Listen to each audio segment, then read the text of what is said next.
जननीं शारदां देवीं रामकृष्णं जगद्गुरुं पादपद्मे तयो श्रित्वा प्रणमामि मुहुर्मुहुः।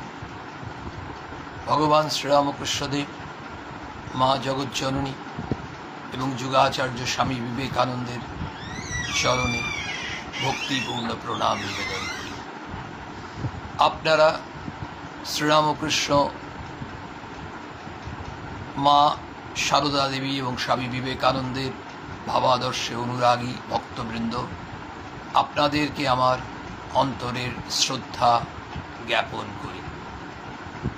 अंडाल विवेकानंद भाव प्रचार सोसाइटिर एटी पवित्र उद्योग महती उद्योग এই অতিমারী অবস্থায় আন্তর্জালিক মাধ্যমে গত এক বছরের বেশি সময় ধরে একটি সুন্দর বন্দোবস্ত তারা করেছেন।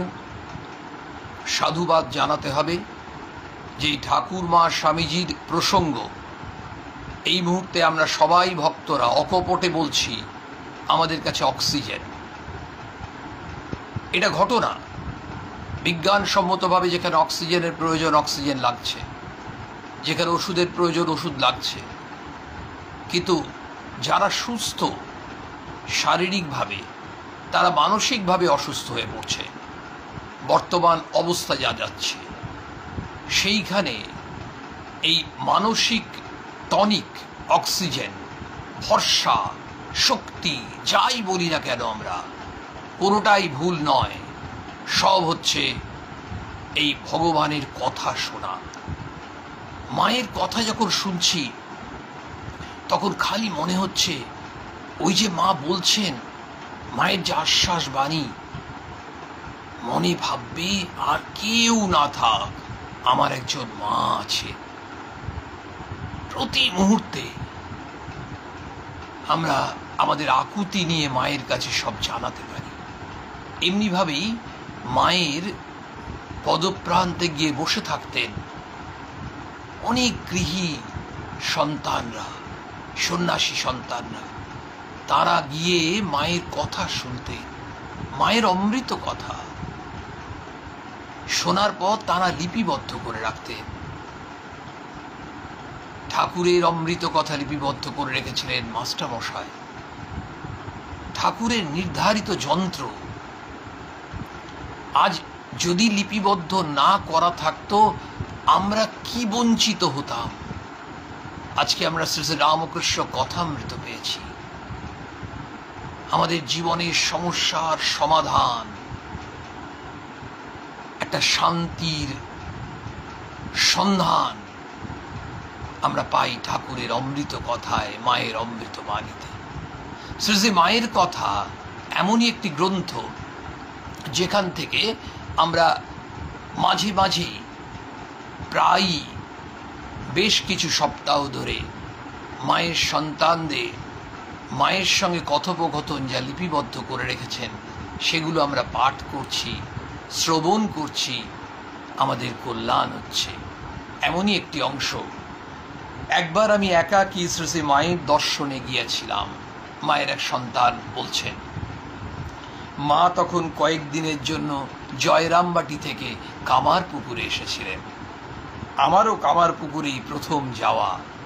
এই ভক্ত মায়ের কাছে জয়রামবাটিতে এসেছেন, তারপর মা কামারপুকুরে বলে তিনি কামারপুকুরে এসেছেন। তিনি কামারপুকুরেও জীবনে প্রথমবার আসছেন। শ্রীযুক্ত রামলাল দাদা ও লক্ষ্মী দিদি তখন কামারপুকুরে। প্রথম দিন রামলাল দাদা ও আমি বারান্দায় খেতে বসেছি। মা মাঝে মাঝে আমাদের পরিবেশন করছিলেন। মা এই যে জগজ্জননী বিশ্বজননী কে বলবে, মা ঝাঁটা দিচ্ছেন, মা ঘর মুছছেন, মা সবজি কুটনো কাটছেন, মা রুটি বেলছেন, মা পরিবেশন করছেন।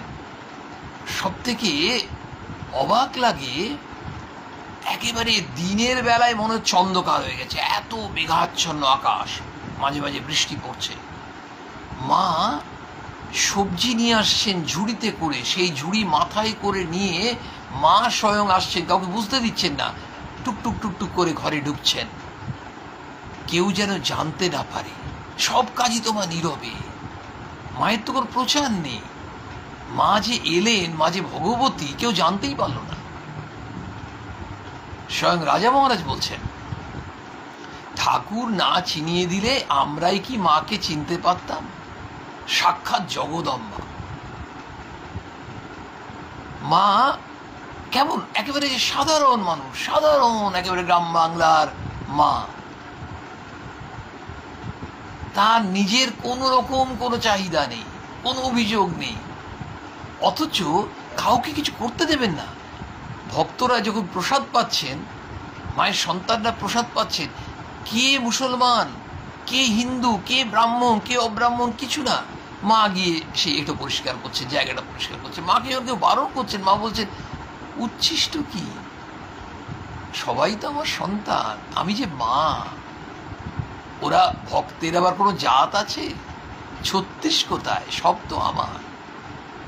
আবার মা যখন, মায়ের সন্তানরা কলকাতা থেকে আসবে, মা দেখছেন, ওরে বাবা, ওরা তো চটি পরে ঘোরে, আর এরা গ্রামের বাড়িতে এসে খালি পায়ে ঘুরবে, কোথায় ইটে ঠোকর খাবে, পাথরে পায়ে লাগবে, রক্ত বেরোবে। কাউকে বুঝতে দেননি। রাত্রিবেলায় প্রায় ধরুন 1:30, ওই লণ্ঠনের আলো নিয়ে তিনি মা ওই খুঁড়ছেন, খুঁড়ে খুঁড়ে ইটের টুকরোগুলো তুলছেন। হঠাৎ করে মায়ের সেবক দেখতে পেয়েছেন, দৌড়ে এসছেন, মা আমাকে দিন। না না বাবা, ও কিছু না, আমি একটু করছি, ওই ওরা সব আসবে তো, ওদের পায়ে লাগবে, ওরা পড়ে যাবে, মানে ছেলে আসবে ঘরে। এই মা কিন্তু পাতানো মা নন। মা গিরিশ ঘোষকে এই কথাটা বলেছিলেন, আমি সত্যিকারের মা, আমি পাতানো মা নই, কথার কথা মা নই, সত্য জননী। আমাদের সত্য জননীর কাছে আমাদের সমস্ত মনের আবেদন আমরা একেবারে 2 চোখ ভরে আমাদের কাঁদতে কাঁদতে মায়ের কাছে রাখি। এই অবস্থায় মা, তুমি আমাদের পারো, তুমি আমাদের পারো এই পরিস্থিতি থেকে উদ্ধার করতে, মুক্ত করতে। তিনিই পারেন সমস্ত ব্যবস্থা। যেন আমরা বুঝতে পারছি, যখনই একটু শুনছি কোনো ভালো খবর, মনে হচ্ছে বাহ, ওই মায়ের করুণা, এত মানুষ প্রার্থনা করছেন, প্রার্থনা বিফল যাবে না। মা বলছেন, পরিবেশন করছেন, আমাকে বলছেন, বৈকুণ্ঠ সমস্ত খেয়েও পাতে কিছু ফেলো না। মা যখন কাউকে খেতে দিতেন না, সে অদ্ভুত ব্যাপার। একজন মাকে বলছেন, একজন তার স্মৃতিচারণা করতে গিয়ে লিখছেন, তিনিও সন্ন্যাসী, তিনি লিখছেন যে আমি যখন মায়ের কাছে গেছিলাম, দীক্ষা নিয়েছিলাম, মায়ের কাছে দীক্ষা লাভ করার পর আমি যখন প্রসাদ পেতে বসেছি, দেখছি ভাত ডাল তরকারি দিয়েছে এইটুকু, মানে তিনি বলছেন যে আমার মনে হচ্ছে এইটুকু, আমার এটা কোথায় যাবে, পেটের কোন কোনায় পড়ে থাকবে। মনে মনে ভাবছি, মনে মনে ভাবছেন শুধু, আর কিছু না। সবাই বসে আছেন, মা কিন্তু ঘুরে দেখছেন যে সবাই ঠিক ঠিক করে পাচ্ছে কিনা। এসে এবারে সন্তানটির কাছে মা দাঁড়ালেন। মা বলছেন, যারা পরিবেশন করছিলেন তাদেরকে ডাকলেন, বাবা এসো, এইটুকু ভাত দেয়, ও কি হবে, ওর তো পেটের কোনায় পড়ে থাকবে, দাও দাও, আরো ভাত দাও, ডাল দাও, তরকারি দাও। তিনি বলছেন, মা অন্তর্যামিনী, আমি শুধু মনে মনে ভেবেছি, মা সমস্ত বুঝে গেলেন। তিনি যে মা, তিনি আমাদের অন্তরের আকুতি বুঝতে পারছেন না, সব সময় বুঝতে পারছেন। আমরা শুধু ব্যাকুল হয়ে যেমন কাঁদি আমরা কিছু পাওয়ার জন্য, ছোটোর থেকে তো কেঁদে এসছি, এখনো কাঁদছি। অনেক সময় অনেকে বলে যে যার বয়স 60 হয়ে গেছে, 62 হয়েছে, তিনি কি আর কাঁদেন? তিনিও কাঁদেন। ওই যে ঠাকুর বলছেন, লোকে কাঁদে কিসের জন্য? বিষয়ের জন্য কাঁদে, অর্থের জন্য কাঁদে, আমরা জমির জন্য কাঁদি, ফ্ল্যাটের জন্য কাঁদি, আমাদের জাগতিক সুখের জন্য কাঁদি, আমরা ওইসবের জন্য কান্নাকাটি করি। ঠিক মতো যদি আমরা কাঁদি, ভগবান আমাদের প্রার্থনা শোন। অদ্ভুত, সে বৈকুণ্ঠ কতটা খাবে সেটা তো মা জানেন। মা বলছেন, বৈকুণ্ঠ সমস্ত খেয়েও পাতে কিছু ফেলো না। এই কথা বলতে বলতে আরো জিনিস আবার পাতে দিতে লাগলেন। রামলাল দাদাও, আরো খাও, লজ্জা করো না, এরকম বলছেন। তখন আমি এত খেয়েছি যে পেটে আর ধরে না, অথচ সংকোচবশত কিছু বলতেও পারছি না। রামলাল দাদার এই কথা শুনে মা বললেন, থাক, ও খ্যাপা ছেলে, যা খেয়েছে, আর কিছু বলো না। এবং আমাকে বললেন, বৈকুণ্ঠ এখন পাতা গ্লাস বাটি উঠিয়ে নিয়ে যাও, গুরুগৃহে ওসব রেখে যেতে নেই। আসলে গুরুগৃহ বলতে মা কিন্তু ওই ঠাকুরকে লক্ষ্য করে বলছেন, সেই জন্য বলছেন, না হলে মাই তো নিজে পরিষ্কার করে দেন। দ্বিতীয় দিন যখন প্রণাম করতে গেছি তখন মা বললেন, তুমি বাড়ি যাচ্ছ কবে? আমি বললাম, মা আমি বেলুর মঠ দেখি নাই, মঠ হয়ে পরে বাড়ি যাব। তার ইচ্ছার কথা মাকে তিনি জানালেন। তাতে মা বললেন, এখন মঠে গিয়ে কাজ নেই, তুমি আজই বাড়ি যাও। আমরা এইটুকুতে কিছু বুঝলাম না, কিন্তু এটুকু আন্দাজ করতে পারছি, অনুমান করতে পারছি, মা যখন বলছেন এখন মঠে গিয়ে কাজ নেই, তুমি এখন আগে বাড়ি যাও, তার মানে তার বাড়িতে যাওয়াটা অত্যন্ত প্রয়োজন। মা তো সব জানেন। প্রবোধবাবুর ঘটনাটা আপনারা তো জানেন, তবু একবার এই প্রসঙ্গে মনে পড়ছে বলে, বদনগঞ্জ স্কুল যে জয়রামবাটির কাছে, তার প্রধান শিক্ষক এই প্রবোধবাবু মায়ের মন্ত্র শিষ্য। মায়ের কাছে সে প্রায়ই আসেন, বসেন, মা খুব স্নেহ করেন, অন্যান্যরাও যেমন আসেন। প্রবোধবাবুকে আবার মা মাঝে বকুনিও দিয়েছেন। কেমন বকুনি দিয়েছেন, খুব ইন্টারেস্টিং জিনিস। প্রবোধবাবু তো সংসারী মানুষ, তো তিনি অনেক কিছু নিয়ে আসতেন মায়ের জন্য। তো এটা কিন্তু আমরা দেখেছি, মহারাজদেরকেও দেখেছি। পূজনীয় সন্ন্যাসীরা দেখবেন বিভিন্ন বেলুর মঠেই যায়, জয়রামবাটি যায়, যে কোনো সেন্টারে, তারা খুব স্নেহ বলে যদি আপনি অনেক কিছু আমরা নিয়ে যাই। অনেক সময় কিন্তু অনেক প্রবীণ সাধুরা আমাদেরকে বকাবকি করেন, বলেন কেন পয়সা খরচ করছো, কেন এত, সংসারও তুমি রাখতে হবে। মানে কত সব দিকে কত খেয়াল। মা ঠিক ওই মায়ের শিক্ষা তো রামকৃষ্ণ মিশনের সন্ন্যাসীদের কাছে আমরা এগুলো দেখেছি। অদ্ভুতভাবে দেখুন, মা প্রবোধবাবুকে বলছেন, বাবা তখনকার দিনে উনি মাইনে পেতেন 80 টাকা, তো বলছেন দেখো সংসার আছে, তারপরে কি বলছেন শুনুন, আর একটু রাখতেও তো হবে, সাধু সেবাও তো করতে হবে, সাধুরা পাবে কোত্থেকে? অর্থাৎ গৃহীদের জন্য মায়ের নির্দেশ কিন্তু আছে। মানে আমরা যদি সাধু সেবার জন্য কিছু করার চেষ্টা করি, এটা কিন্তু মায়ের নির্দেশ। এবং স্বাভাবিকভাবেই মা ঠাকুর যা বলে গেছেন, আমরা যদি তা একটুও ন্যূনতমও যদি আমাদের জীবনে পালন করতে পারি, আমরাই তো ধন্য হয়ে যাচ্ছি। তো প্রবোধবাবুর একটি ঘটনা বলি, যে কেন মা তাকে বলছেন বাড়ি যেতে, এটা আমরা হয়তো একটু অনুমান করতে পারবো। প্রবোধবাবু একদিন মায়ের কাছে বসে আছেন, তখন একজন এসে একটি চিঠি দিলেন। সেই চিঠিটা এবারে খামটা দিয়েছেন, তারপরে খামটা খুলে চিঠিটা পড়লেন উনি। এবার এসে উনি মাকে বলছেন, মা আমাকে চলে যেতে হবে আজকে। বলছে কেন বাবা? বলছে একজন চিঠি নিয়ে এসেছিল। বলছে তুমি যে চিঠি নিয়ে এসেছিল তাকে তুমি চেনো? বলছে না, তাকে চিনি না। বলছে আর যে লেখাটা? বলছে হ্যাঁ, লেখাটা আমি বুঝতে পারছি। বলছে তুমি আজকে যাবে না, তুমি আজ এখানেই থাকবে। শুধু মা তাকে বললেন তুমি আজ এখানেই থাকবে। প্রবোধবাবু মায়ের কথা তো শিরোধার্য, সঙ্গে সঙ্গে বললেন আচ্ছা মা তাই হবে। বলে আর কাল সকালে তুমি যাবে, তোমাকে অন্য একটা রাস্তা দিয়ে পৌঁছে দেওয়া হবে, তোমার সঙ্গে এখান থেকে একজন যাবে। পরের দিন সকালে প্রবোধবাবুকে পৌঁছে দেওয়া হলো, একজন গেলেন মা যেমন বলেছিলেন, অন্য একটা রাস্তা দিয়ে। সেদিনই বিকেলবেলায় খবর পেলেন তারা যে প্রবোধবাবুকে খুন করার জন্য, হত্যা করার জন্য চক্রান্ত করেছিল যারা, তারাই চিঠিটা পাঠিয়েছিলেন।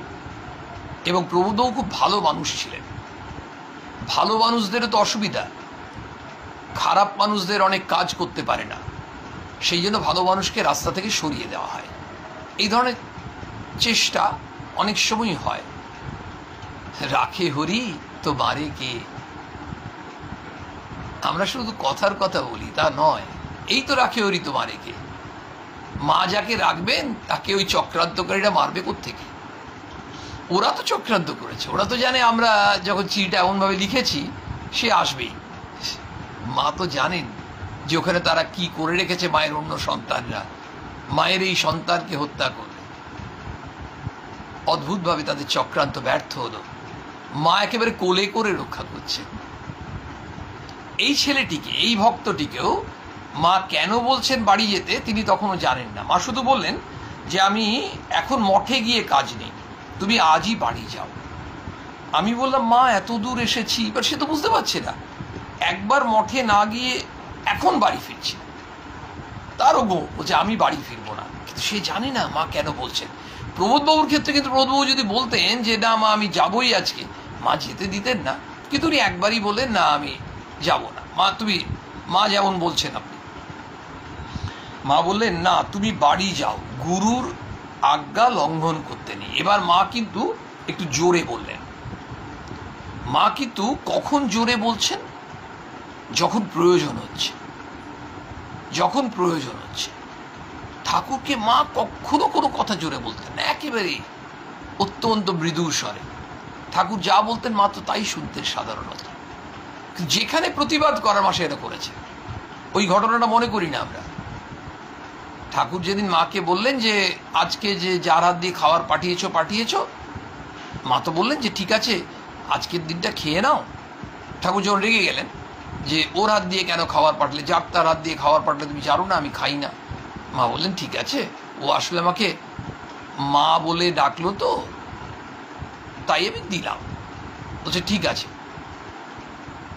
তাহলে তুমি আজকের দিনটা খেয়ে নাও। মা ঠাকুরকে অনুরোধ করছেন, ঠাকুর বলছেন আচ্ছা খেতে পারি, কিন্তু একটা কথা দিতে হবে। মা বলছেন হ্যাঁ বল। বলছে আর কোনোদিন কারো হাত দিয়ে খাবার পাঠাবে না। তো মা বলছেন এ কথা তো দিতে পারবো নি ঠাকুর, কেউ যদি মা বলে এসে দাঁড়ায় আমি তো তাকে ফেরাতে পারবো নি। কেউ যদি মা বলে এসে দাঁড়ায় আমি তো তাকে ফেরাতে পারবো না। এর মধ্যে কি বিরাট ব্যাপক গভীর অর্থ লুকিয়ে আছে একবার আমরা ভাবি। কেউ মানে আমরা রাম শ্যাম যদু মধু যে কেউ যদি মা বলে এসে দাঁড়ায়, মা আমার কেউ নেই, মা আমি তোমার কাছে দাঁড়িয়েছি, তুমি আমায় পথ দেখাও, তুমি আমাকে রক্ষা করো, তুমি আমাকে অন্ধকার থেকে মুক্ত করো। মা বলছেন আমি তাকে ফেরাতে পারবো না। অর্থাৎ মা সেই সন্তানের আকুতি পূরণ করবে, শুধুই খাবারের নয়। ওই মায়ের এক একটা কথার মধ্যে কত গভীর অর্থ লুকিয়ে আছে।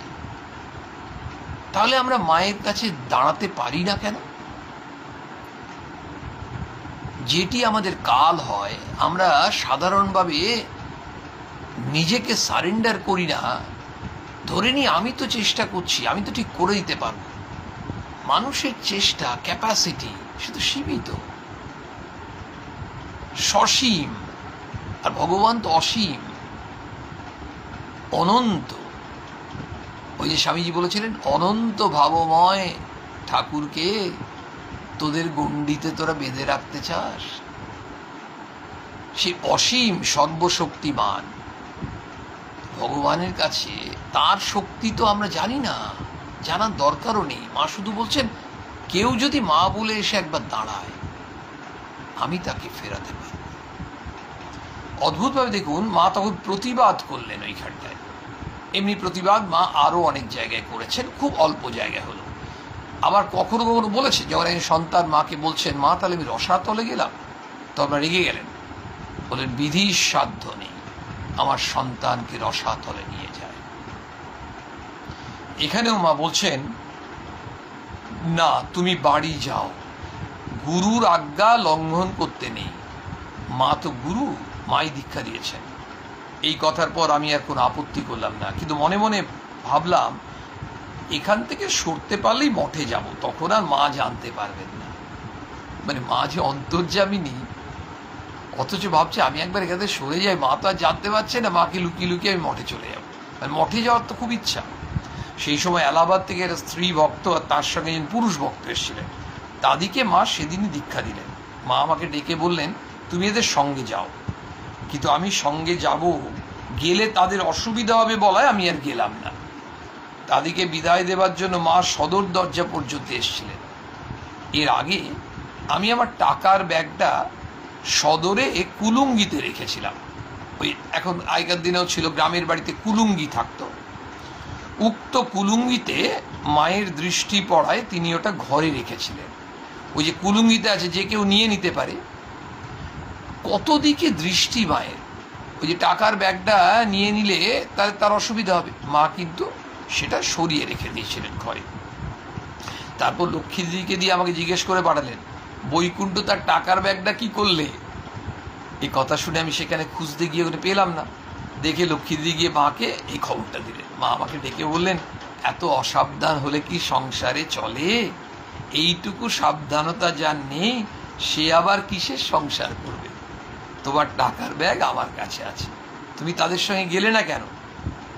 আমি কারণ বলায় মা তাদের প্রতি বিরক্তি প্রকাশ করেন। আমি মাকে বললাম, আপনি সেজন্য এত ব্যস্ত হচ্ছেন কেন?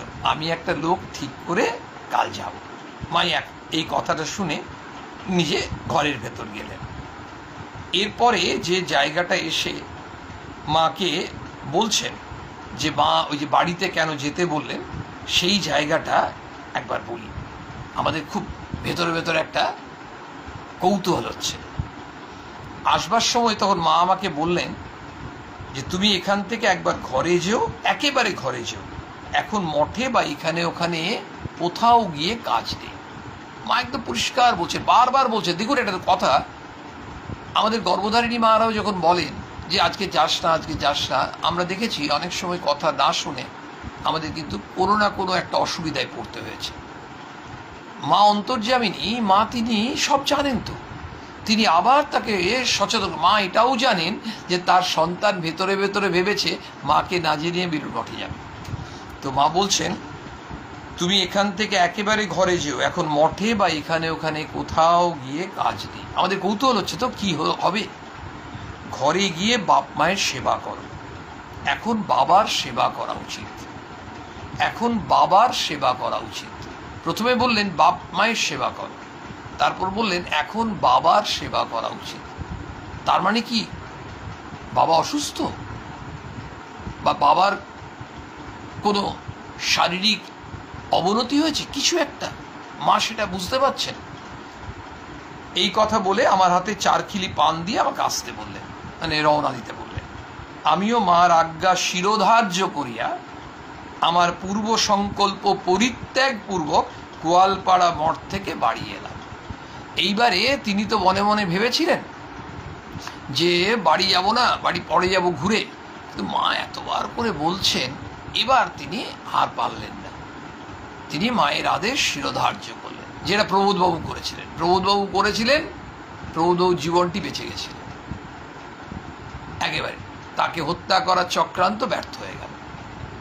এখানে মা যখন বললেন, তিনি যেই মুহূর্তে শিরোধার্য করলেন নিশ্চয়ই কিছু একটা কল্যাণ হবে। মানে কেন তাকে যেতে বলছেন? যাবার সময় বাবার শরীর ভালো দেখে গেছিলাম। উনি যখন, দেখুন লক্ষ্য করতে হবে কিন্তু, উনি যখন বাড়ির থেকে গেছেন মায়ের কাছে তখন কিন্তু তার পিতৃদেবের শরীর ভালো ছিল। এবার এখনকার মতো তো তখন ব্যবস্থা ছিল না যে মুহূর্তে মুহূর্তে লোকে ফোনে খবর নেবে। তাহলে বিষয়টা কি হচ্ছে? বাবার শরীর ভালো দেখে গেছেন, তিনি জানেন বাবা ভালো আছে, কিন্তু মা তো ওখানে বসে সব জানেন। বাড়ি ফিরে দেখি বাবার বড়ই শক্ত ব্যারাম হইয়াছে, খুব কঠিন অসুখ হয়েছে। আমার পৌঁছবার 6-7 দিন পরেই বাবা দেহ রক্ষা করিলেন। দেখুন, মানে বলতে বলতে আমাদের চোখে জল চলে আসছে। মা সমস্ত কিছু জানেন। মা তাকে বলছেন, তুমি আর সময় নষ্ট করো না, আগে বাড়ি যাও। উনি যদি মঠ ঘুরে আরো কয়েকটা দিন দেরি করে যদি 10টা দিন পরে আসতেন, এসে শুনতেন বাবার শরীর চলে গেছে। শেষ সময়ে বাবাকে দেখার সুযোগটা, কয়েকটা দিন সেবা করারও সুযোগ পেলেন। মা সেটা বলেও দিয়েছিলেন, মা বলেও দিয়েছিলেন গিয়ে বাবার সেবা করবে। আচ্ছা, মা সব জানেন, মা তো অন্তর্যামিনী। এইটাই তো আমরা বুঝতে পারি না। মা ভগবতী, মা অন্তর্যামিনী, সব জানেন। এখানে আমাদের কোন রকম লুকোচুরি চলে না। আমাদের কি হয়েছে, একে ওকে গোপন কথা, মানে কথা গোপন রেখে কিছুটা বলি কিছুটা বলি না, ভাবের ঘরে চুরি তো হামেশাই করি, যেটা ঠাকুর বারবার বারণ করছেন, ভাবের ঘরে চুরি করো না, ভাবের ঘরে চুরি করো না। ধর্মপথে এগোতে গেলে ভাবের ঘরে চুরি করলে হবে না, আধ্যাত্মিক পথে এগোতে গেলে এটা অন্তরায়। সোজা কথায় মন আর মুখ এক রাখো। তাহলে এই যে মন আর মুখ এক রাখবো, সেটা তো আসবে সারল্য থেকে। সেই সারল্য, সেই স্বচ্ছতা, সেই পবিত্রতার অভাব আমাদের। কিন্তু পবিত্রতা স্বরূপিণী মা, আমরাও পবিত্র হতে পারি। আমাদের মা তো পবিত্রতা স্বরূপিণী। সে মা ওকে বললেন না, এটা সেটা অনেকবার বললেন, শেষে বললেন তাহলে আমাকে স্পর্শ। এই গঙ্গা জল মানে একটু নোংরা লেগে গেছিল পায়ে, সে কিছুতেই তার খুঁতখুতুরি যাচ্ছে না। তার শেষে মা বলছেন আমাকে ছুলেই হবে। মা সাধারণত বলতেন না আমাকে ডেকো বা আমাকে ডাকো, ঠাকুরকে ডাকো বলতেন। মা এখানেই অদ্ভুতভাবে, শুনবেন একটা কথা, প্রথমে একটা জিনিস আমরা বুঝে নিই। প্রবোধবাবুর ঘটনাটা শুনলাম, এই ঘটনাটাও শুনলাম, এমনি আরো অনেক ঘটনা আছে যে মা প্রতি মুহূর্তে তাকে কিভাবে রক্ষা করছে। আরেকটা ঘটনা শুনুন। মায়ের কাছ থেকে প্রণাম করে বেরোচ্ছেন এই বৈকুণ্ঠবাবু, এমন সময় মা হঠাৎ বলে উঠলেন, বৈকুণ্ঠ আমায় ডাকিস। মানে একেবারে গায়ে কাঁটা দিয়ে উঠছে, বৈকুণ্ঠ আমায় ডাকিস। মানে মাকে ডাকতে বলছেন, কাতরভাবে মাকে ডাকতে বলছেন, মাকে প্রার্থনা করতে বলছেন। মা সাধারণত বলতেন না, মা বলছেন ঠাকুরকে ডাকো, ঠাকুরকে ডাকো। এই কথা ঠিক পরের মুহূর্তে আবার বললেন ঠাকুরকে ডেকো, ঠাকুরকে ডাকলেই সব হবে।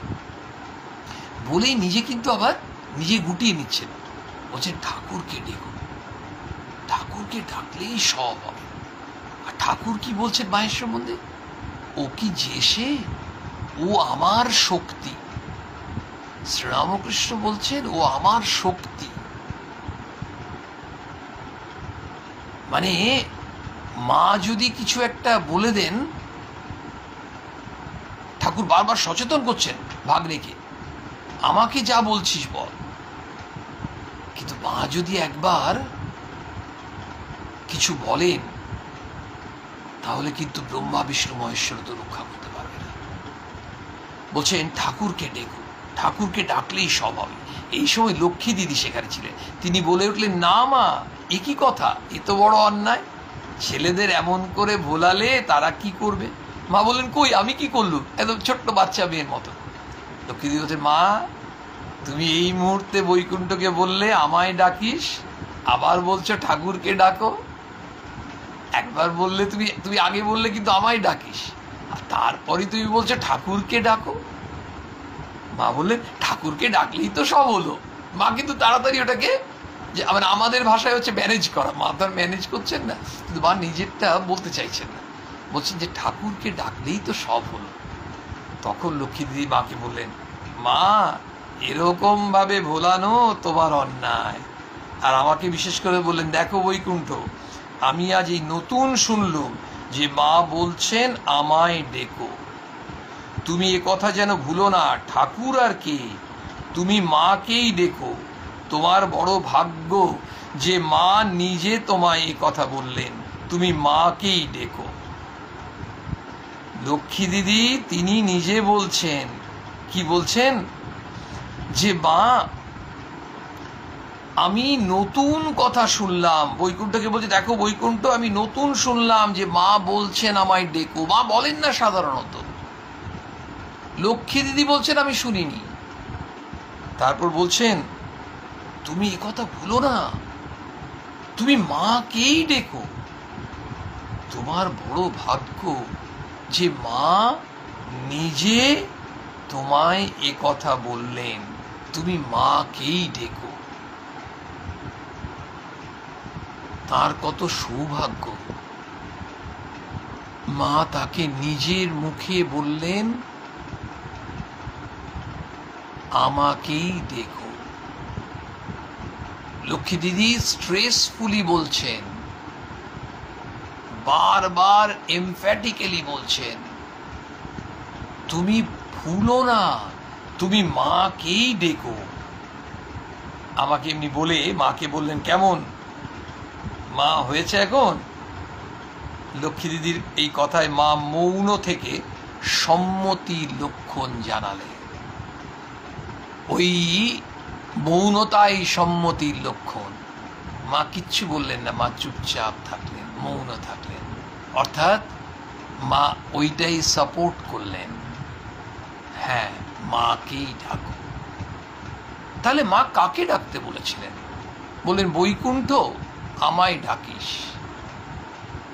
আমাদের বলেননি?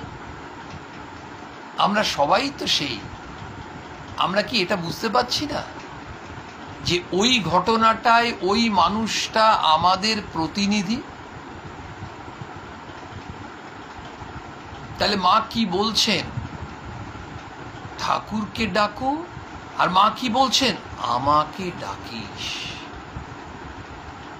এই যে আমাকে ডেকো, অর্থাৎ আমরা যত পারি, শুধু এই অতিমারী অবস্থার জন্য নয়, আমাদের নিজেদের উত্তরণের জন্য, কোন রকমে প্রাণটা বাঁচিয়ে কতদিন থাকতে পারি এই জগতে, সেটাই যদি আমাদের জীবনের উদ্দেশ্য হয়, তাহলে আমরা শ্রীরামকৃষ্ণ ভক্ত কি করে বলবো? স্বয়ং শ্রীরামকৃষ্ণদেব তো আমাদের বারবার স্মরণ করিয়ে দিচ্ছেন, সচেতন করে দিচ্ছেন, মনুষ্য জীবনের উদ্দেশ্য ভগবান লাভ। তাহলে সেই উদ্দেশ্য, সেই লক্ষ্য যদি আমরা পৌঁছতে চাই, আমাদের আধ্যাত্মিক উত্তরণ যদি আমরা চাই, তাহলে ওই মায়ের চরণ যুগল ধরে থাকতে হবে। ওই যে আমরা আরাত্রিকমে বলি, সম্পদ তব শ্রীপদ। ঠাকুরকে আমরা প্রার্থনা করি, ত্যাগীশ্বর হে নরবর দেহ পদে অনুরাগ। আমাদের ভগবানের চরণে সেই ভক্তি বিশ্বাস আসুক। যত বেশি করে আমাদের এই বিশ্বাস বাড়বে, জন্মাবে এবং বাড়বে, তত বেশি করে আমাদের মানসিক সংকীর্ণতা, মলিনতা, জড়তা, দুশ্চিন্তা, উদ্বেগ বিনষ্ট হবে, অবধারিত। ওই মহাশক্তির কৃপা, মহামায়া। স্বামীজি সেই তারক মহারাজকে চিঠি লিখছেন, আপনারা পড়েছেন, মায়ের শক্তির কথা। রাজা মহারাজ বলছেন মায়ের সম্বন্ধে, সাক্ষাৎ জগদম্বা। আমাদের এই মাতৃশক্তি অমোঘ শক্তি। এই শক্তি আমাদেরকে জীবন দিচ্ছে, এই শক্তি আমাদেরকে প্রতি মুহূর্তে প্রাণিত করছে। মায়ের চরণে সকলের, জানা অজানা প্রত্যেকের জন্য আমরা মঙ্গল প্রার্থনা করি, সকলের সর্বাঙ্গীন মঙ্গল প্রার্থনা করি। মা তোমার কাছে, তুমি সকলের কল্যাণ করো মা, করুণাময়ী মা, সকলের মঙ্গল করো। জয় মা।